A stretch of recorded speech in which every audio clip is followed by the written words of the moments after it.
Saudara-saudariku yang dikasihi Tuhan, Shalom, salam damai sejahtera untuk Anda semua. Dan selamat bertemu kembali dalam Renungan Harian Katolik.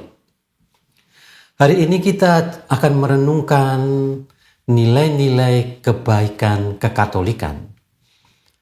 Itulah yang nanti kita bisa temukan dalam Injil Markus bab 9 ayat 41 sampai dengan 50. Memang di dalamnya ada beberapa pesan-pesan penting.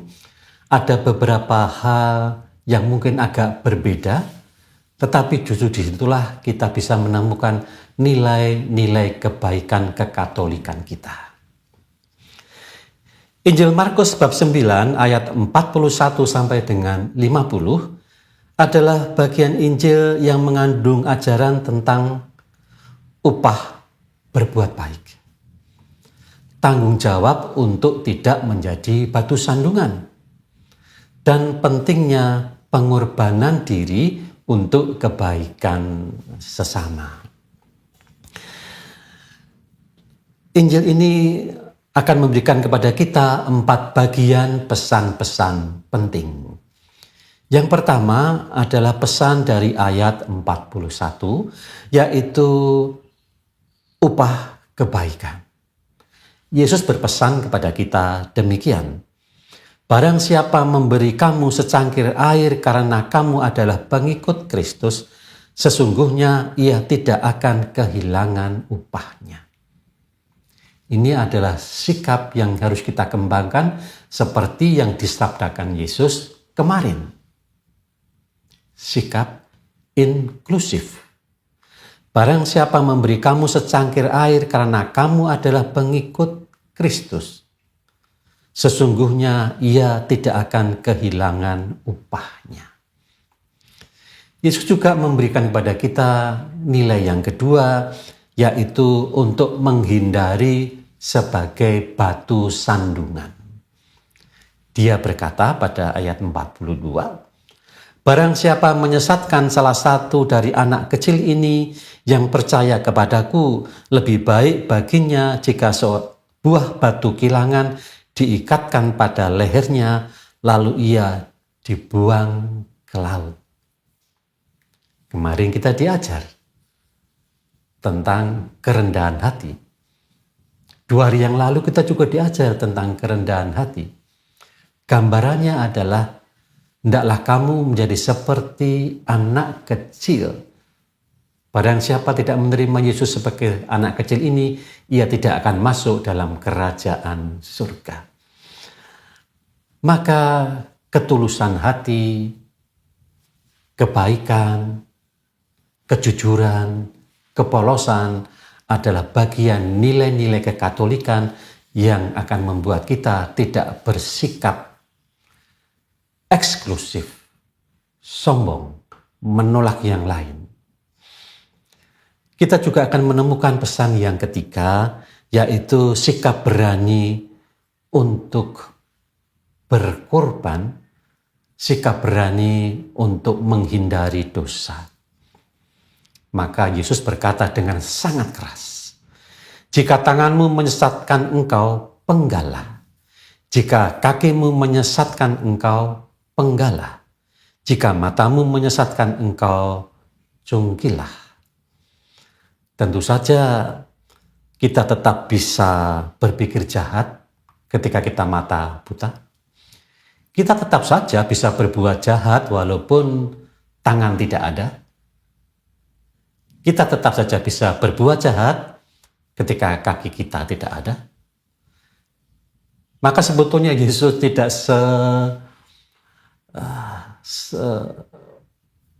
sesederhana itu, ya. Tetapi dia mau mengajarkan kepada kita sebuah radikalitas, keberanian untuk melawan. Seandainya pun sesuatu yang melawan itu adalah tangan kita, kita harus berani untuk melepaskannya. Maka kejahatan tidak boleh kita beri tanggung jawabkan kepada orang di luar, tetapi kejahatan yang kita lakukan adalah tanggung jawab kita.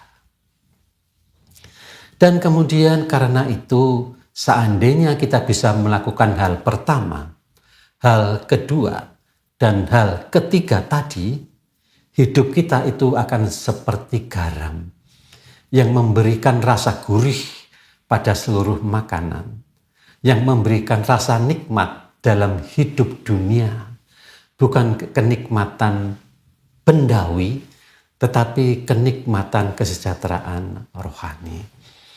Maka Yesus berkata, setiap orang akan digarami dengan api, api cinta.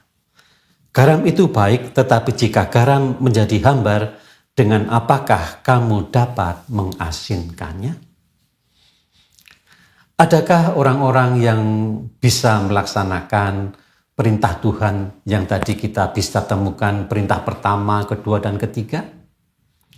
Mari kita lihat bagaimana kekayaan orang kudus dalam gereja Katolik menunjukkan bahwa perintah itu adalah perintah yang mungkin untuk dilakukan.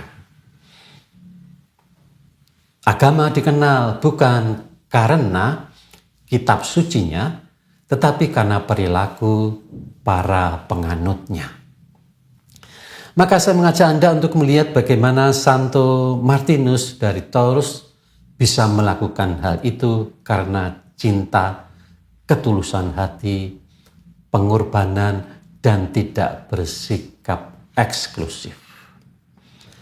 Siapa Martinus itu? Martinus adalah seorang tentara Romawi yang kemudian menjadi pentobat, menjadi Katolik, dan akhirnya diangkat menjadi seorang uskup. Suatu hari ia bertemu dengan seorang pengemis yang kedinginan. Maka dia turun dari kudanya, membelah mantolnya, dan sebagian mantol itu diberikannya kepada pengemis yang kedinginan itu. Dan malam harinya ia bermimpi melihat Yesus mengenakan separuh dari mantel yang ia berikan kepada pengemis itu.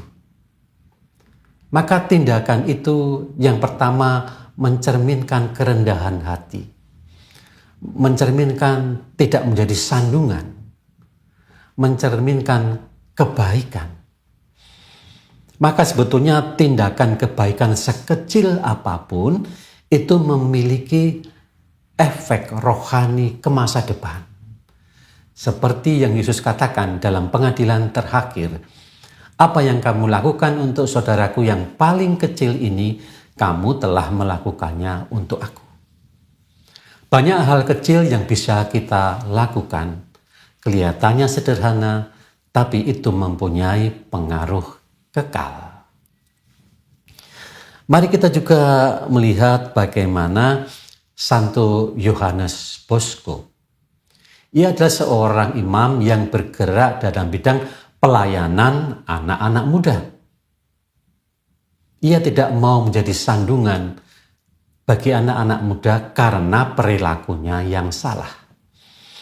Maka dia menasihati mereka yang bekerja sama dengan Yohanes Bosco untuk mendampingi anak-anak muda. Ia berkata demikian kepada pendamping-pendamping anak muda. Anak-anak muda memandang kita untuk mengetahui bagaimana mereka harus hidup. Jadi orang-orang dewasa adalah contoh bagaimana orang-orang muda harus hidup. Maka Santo Yohanes Bosco berkata lebih lanjut, jika kita gagal memberi mereka teladan yang baik, ia telah menjadi batu sandungan bagi jiwa mereka.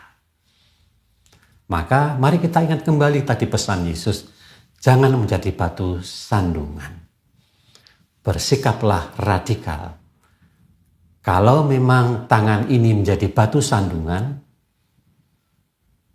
pertobatkan tangan. Kalau kaki ini menjadi batu sandungan, pertobatkan kaki kita. Kalau mulut ini menjadi batu sandungan, pertobatkan mulut kita. Kalau mata kita ini menjadi batu sandungan, pertobatkan mata kita. Itulah yang dimaksud. tidak betul-betul mencungkil mata, memotong tangan, memotong kaki. Jangan senaif itu. Saya juga akan mengajak Anda untuk dalam dunia modern ini, Beato Carlo Acutis, orang kudus modern, pemuda.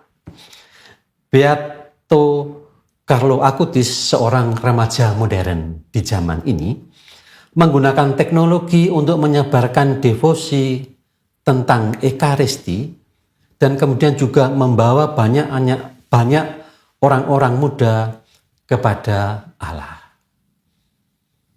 Jadi dia menggunakan teknologi untuk menyebarkan kasih Tuhan, menyebarkan devosi, menyebarkan penghayatan sakramen Ekaristi. Maka kita harus mendengar bagaimana orang muda berbicara tentang kekudusan. Dia berbicara demikian.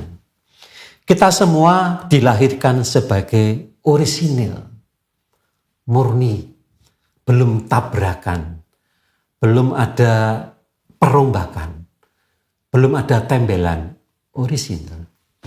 Tetapi banyak dari kita ketika meninggal sebagai salinan. Kita kadang-kadang kehilangan ketulusan seperti anak. Keorisinilan inklusivitas. Orisinilan kemanusiaan. Orisinil dalam ketulusan hati. Seperti gambaran anak-anak, gambaran tentang orisinalitas rohani. Mari saudara-saudara yang terkasih, saya ajak kembali untuk melihat kata-kata bijak ini, bahwa agama, kepercayaan apapun, itu dikenali bukan hanya karena kitab sucinya, tetapi karena orang-orang kudusnya. Orang-orang yang menghayati dengan baik apa yang diyakininya demi kebaikan sesama. Shalom.